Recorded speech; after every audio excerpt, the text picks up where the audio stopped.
Bonsoir peuple de Dieu, j'espère que vous allez bien et que la grâce de Dieu vous localise. Bienvenue sur notre plateau de l'émission Retoam. Ici, cette émission a pour objectif d'inviter l'homme à se reconnecter à la source qui est Dieu, à travers des réflexions bibliques, des messages d'encouragement et des moments intenses de la prière. Et ce soir, je ne suis pas seul, je suis accompagné d'un serviteur de Dieu qui est l'évangéliste Fresnel. L'homme de Dieu, bonsoir. Bonsoir, Louis Verdon. Ça va, par la grâce de Je Dieu. vois que la grâce de Dieu, vous êtes en train de grossir là, ça va. Ça va.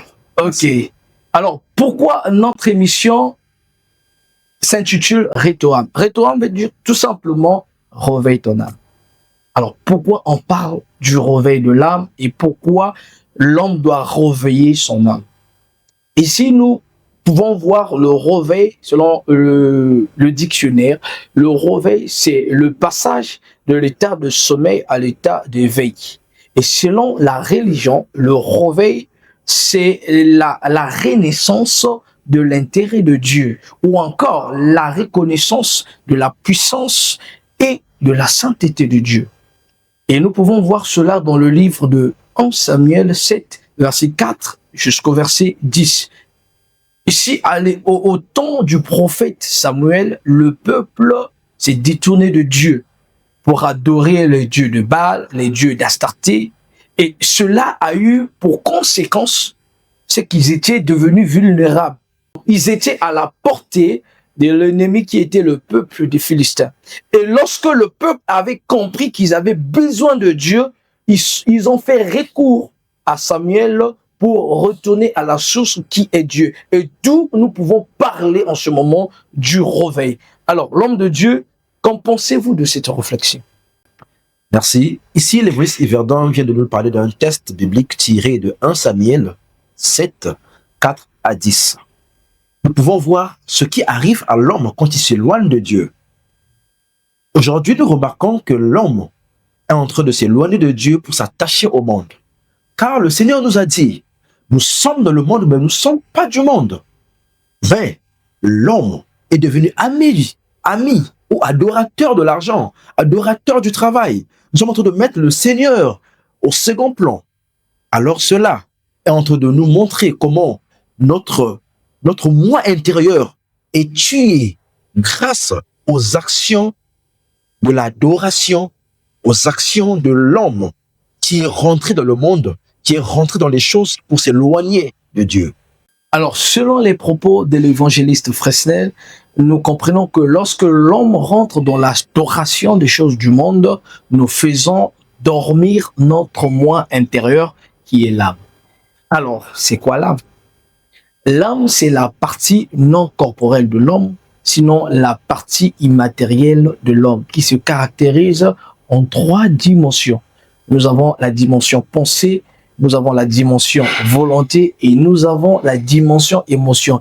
Et toutes ces 3 dimensions constituent la personnalité. Ici, la pensée, c'est le fait de penser, l'imagination, la compréhension, la raison et l'instinct.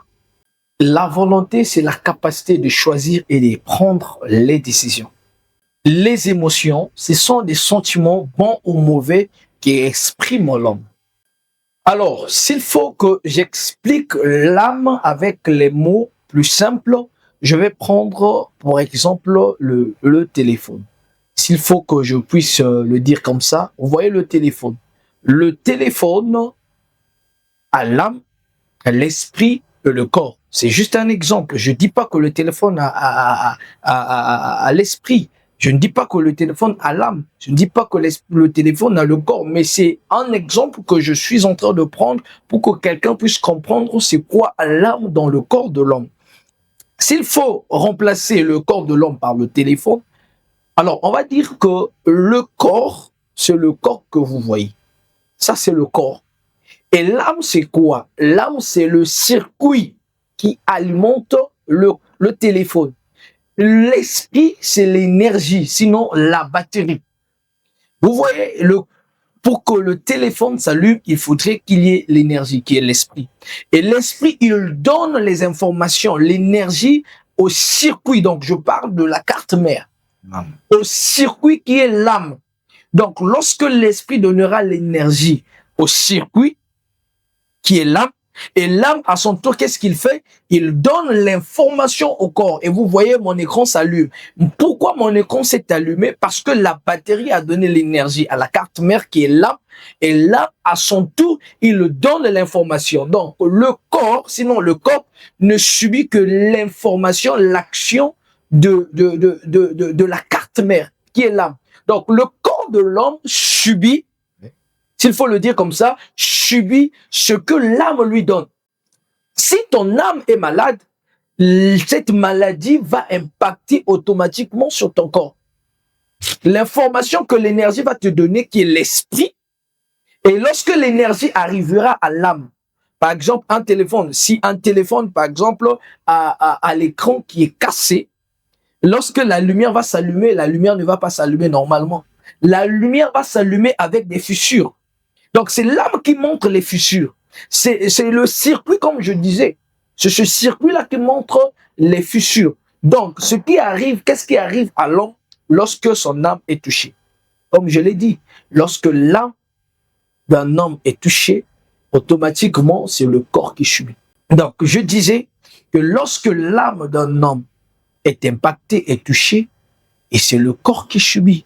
L'âme, il donne les informations au corps. C'est pourquoi vous allez voir la plupart des gens qui ont leur âme qui s'est endormie, et c'est le corps qui subit. Par exemple, ce que l'évangéliste Fresnel vient de dire, lorsque l'homme se livre au désir du monde, il fait tuer son moi intérieur. Sinon, il fait endormir le moi intérieur qui est l'âme. Et lorsque ton âme n'est plus en mode éveil, c'est en ce moment-là, on n'est plus en contact avec le Tout-Puissant, avec Dieu. Et quand on n'est plus en contact avec Dieu, on devient vulnérable. Alors, le but même de cette émission, ça nous permettra à ce que l'homme qui avait autrefois son âme endormie, qui puisse éveiller l'âme. Et nous aurons beaucoup de sujets. Nous allons débattre beaucoup de sujets qui auront pour objectif de faire réveiller l'âme. C'est pourquoi je suis en train d'encourager quelqu'un à rester scotché à cette émission qui va se passer, qui se passera chaque jeudi à partir de 20h30. Donc, restez scotché chaque jeudi à partir de 20h30 et que le Seigneur te bénisse. Alors, pour ce que nous venons d'écouter, pour ce réveil que nous venons d'écouter, certainement quelqu'un a été touché. Alors, je vais donc demander à l'homme de Dieu, qui est l'évangéliste Fresnel, de nous faire une prière, de prier pour quelqu'un qui a été touché, quelqu'un qui s'est rappelé que certainement son âme est en train de dormir, il n'y a pas le réveil, il s'est éloigné de Dieu, il a personne qui a besoin de revenir à Dieu. Est-ce que l'homme de Dieu, vous pouvez nous aider à faire cette prière-là afin que quelqu'un puisse trouver la force de revenir à l'essentiel, de revenir, de se reconnecter à Dieu? Merci, le Moïse Verdun. Je pouvais dire, nombreux de jeunes gens, des femmes, des vieillards, des papas, qui sont rentrés dans le monde et qui n'arrivent pas à revenir vers Dieu. Ils vivent, mais étant morts d'âme. Alors, le Seigneur nous dit, réveille-toi, toi qui dors. Je vais prier pour quelqu'un dont le Seigneur a touché, qui regrette et qui veut laisser son monde pour revenir à Dieu, afin que son âme soit en éveil. Alors, prions le Seigneur. Nous te bénissons, éternel notre Dieu, parce que tu nous as donné ce temps favorable, cette émission, Retoram, pour le réveil des âmes. Tu nous as donné ce temps, afin qu'il y ait notre Dieu, que quelqu'un change. Éternel notre Dieu, nous te bénissons parce que tu nous as donné ce passage qui nous dit, dans Jean 3,16, car Dieu a tant aimé le monde, tu nous as envoyé ton Fils unique, Jésus-Christ, afin que nous soyons sauvés. Je recommande, il y avait notre Dieu, cette femme, ce jeune homme, ce vieillard, cet enfant, il y avait notre Dieu, qui regrette, qui a compris ce message, qui regrette, oh Dieu, de laisser, de te mettre en priorité, d'aller s'attacher au monde, d'aller s'attacher aux choses du monde. Je te prie, ô Éternel, de toucher et lève ta main, jette un regard favorable sur lui et qu'il soit sauvé au nom puissant de Jésus. Nous avons ainsi prié. Amen. Alors, si le Christ ne revient pas ce soir, nous vous donnons un seul rendez-vous le jeudi prochain. Restez scotchés sur cette page communauté Arbre de Paix. N'oubliez pas de liker, de partager, de commenter la vidéo et que Dieu vous bénisse. Restez bénis au nom de notre Seigneur Jésus-Christ. Amen. Amen. Soyez bénis. Amen.